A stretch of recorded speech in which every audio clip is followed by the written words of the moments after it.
Hey there friends, welcome back to my channel. Today we're going to make a super adorable organizer which you can literally use anywhere around the house. Dollar Tree currently has these adorable little trays right now. As you can see, they come in different colors. I just happen to have the blue one, and of course you can paint these. Now next one here, we're going to need the display easels, and my Dollar Tree just happened to have two, and they're two different colors, but you get the idea here. We're going to go ahead and just glue these, and it's okay if they overlap in the center there. Don't worry about that. So we're going to go in with hot glue gun or E6000, and we're going to go ahead and glue it onto the tray. But before I forget to mention, if you love videos that are straight on point and cute and simple projects like this one, and ones that definitely come in handy, be sure to subscribe and click that bell button so you're notified every time I upload a video.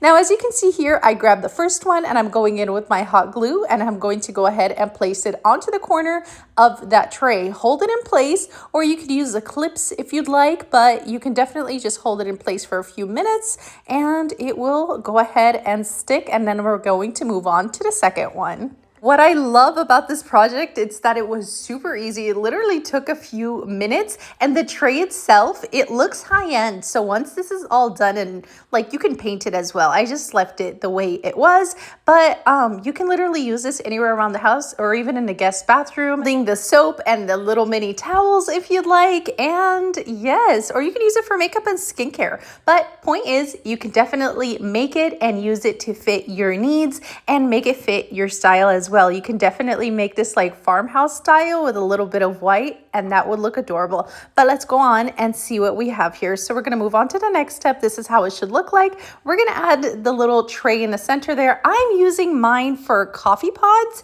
and this is what it could hold. It could hold a lot in here. So I just wanted to show you that. But I'm going to go ahead and glue on the second tray there, and we're done. This is how it looks like once it's all filled with the coffee pods. As you can see, it's like a double lined tray and it looks super cute. But you can definitely use this in a craft room as well with the help of AI. This is how it should look like with the paint bottles. You guys know I love organizing my paint bottles so they're not all over the place. But let me know what you think. You know, I'd love to hear from you, so be sure to stop by the comment section and let me know what you think, because I think this organizer will definitely come in handy, and it sits so well on the table just like you see there. But don't forget to give this video a big thumbs up. Till next time, love you all. Bye.